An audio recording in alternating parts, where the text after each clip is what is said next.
but it seems to me that everything that Tom Brady does that paints Tom Brady as a more mythical and a more magnanimous and the greatest leader of all time is that it seems to come out. Devin White said, man, I was a little disappointed that I didn't make the Pro Bowl. And he looked at me and was like, D, I don't give a bleep about no Pro Bowls. There's another bowl I want. I'm like, bro, wow. Like, I've never heard that one before. I could have swore I've said that plenty of times to guys. I'm sure John has said that plenty of times to guys. I know a lot of other players have said that's not the most important bowl. Skip, look. It's a fairy tale. No, I just think the thing. When we won the AFC Championship game in Pittsburgh, Skip, we were very excited. Because we went back and we beat a team that had beaten the brakes off of us. But as in our excitement, I was like, hold on, guys. At the beginning of the season, we weren't talking about winning the AFC Championship game. We was talking about going to San Diego, and that's what the Super Bowl was. I said, I'm talking about going to see Shamu. I'm trying to win the Super Bowl, because that's how we're going to be remembered. Anybody cry? I don't think so, Skip. Okay. No, I don't think anybody cried. Who crying in a football game? This ain't no romance novel. This ain't no movie. Big grown-ass men, man, y'all, see, that's probably why y'all not going to win right there, Skip. Right there, cried in the locker room after the game. Jeez, after a win, really? Really, Skip? I mean, really? Shannon, they were the Succaneers. They were 7-9. They were going nowhere slowly. And all of a sudden, the GOAT said, I choose you. And lives changed. Oh, my God. And all of a sudden, they wake up after going 3 times on the road as a wild card team, and they are going home to the first ever home team Super Bowl. But it just, Skip, Brady understands, and that's the problem that I don't think enough people have. Brady understood from a very long time ago is that I'm playing for Super Bowls, and if a Pro Bowl, All-Pro MVP comes along with that, I'll take it. Far too many guys put it the other way. If the Super Bowl comes with me making the Pro Bowl, making the All-Pro team, I'll take that. Okay. Brady just shifted it. Super Bowl first, and then everything that comes after that, I'll take that. Okay. Did Tom Brady volunteer this story as he was being interviewed? No. He never does. No, he never would. no. He's not going to make his own mythology, right? He gives you nothing in the interviews. Right. This came from Levante David during a podcast. And the key to this is we don't know the player in question. Right. I don't know if he was a second stringer, third stringer, practice squatter. I don't know who it was. But here's the difference. I've always told you Tom Brady is Jordan-esque, but there are many stark differences between the two of them. The difference in this one line, what the F you crying for, we're not done yet. That's what Levante said, that Tom said to whoever was crying real tears, okay? The key to that is the tone of how you said it.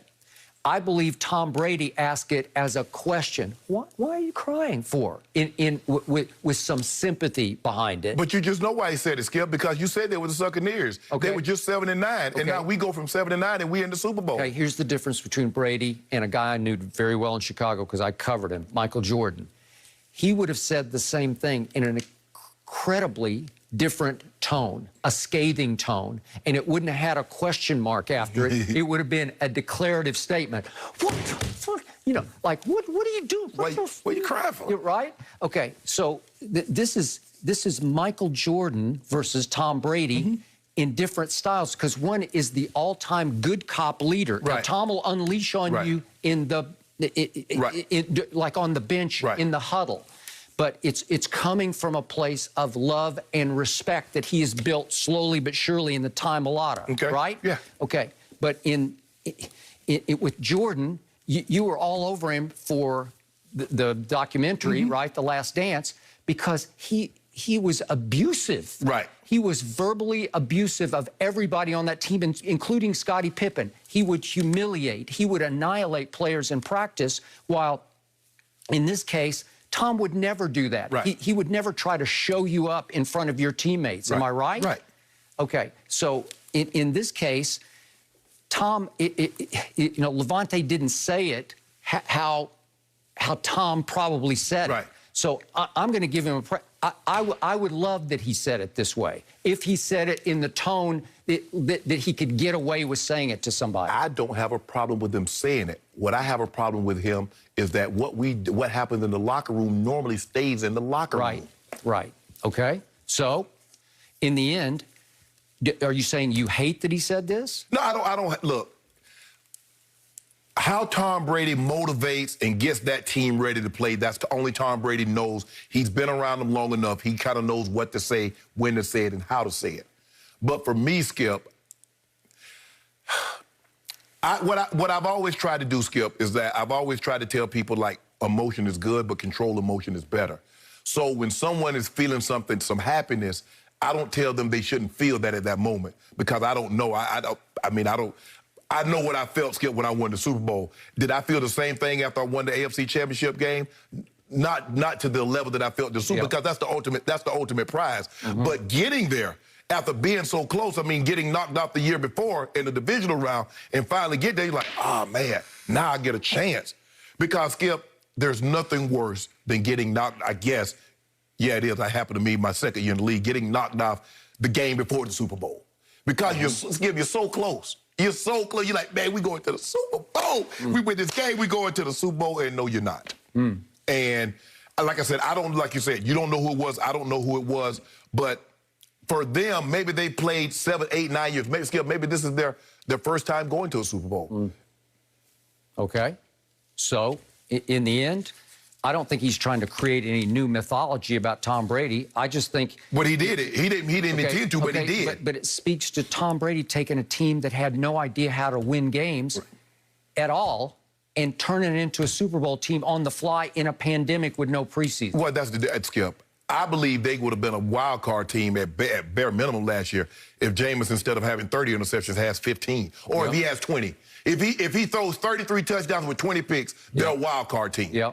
That was the difference. You look at Tim Tebow, Skip. They went, what did they go? They went 8-8, and then the next year Manning comes in, they goes 13-3.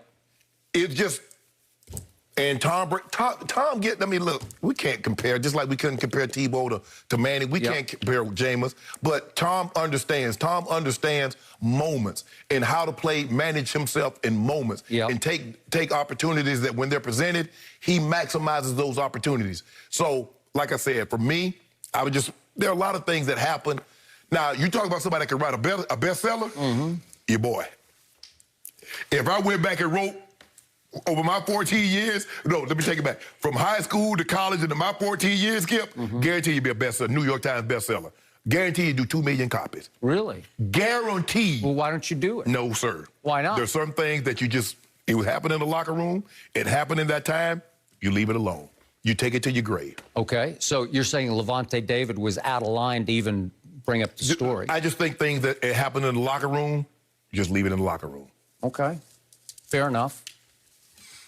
I want to read your book now, though. Now, I feel like this week, you can leave out some stuff, Shannon, but, like, get to the when you write it, Skip, when you write a tell-all, you got to put it all. You got to, like Skip said, you got to bury your soul. You just got to open up and just pour it all out on the table. And then you make a mess of a lot of people that ain't got nothing to do with this anymore. No, can't do that, Jenny. Well, you guys also put yourself out there every day. I will do that. Really? You guys share plenty on this show, so I'm the lucky one to listen to both of you every single day.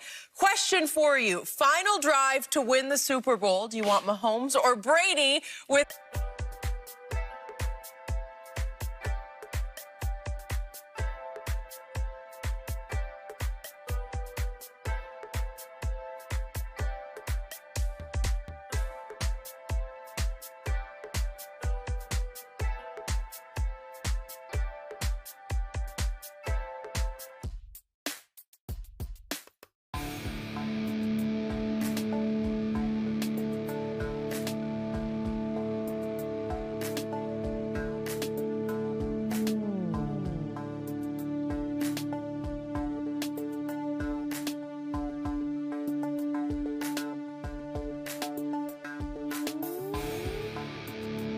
In a football game, this ain't no romance novel. This ain't no movie. Big grown-ass men, man, y'all see, that probably why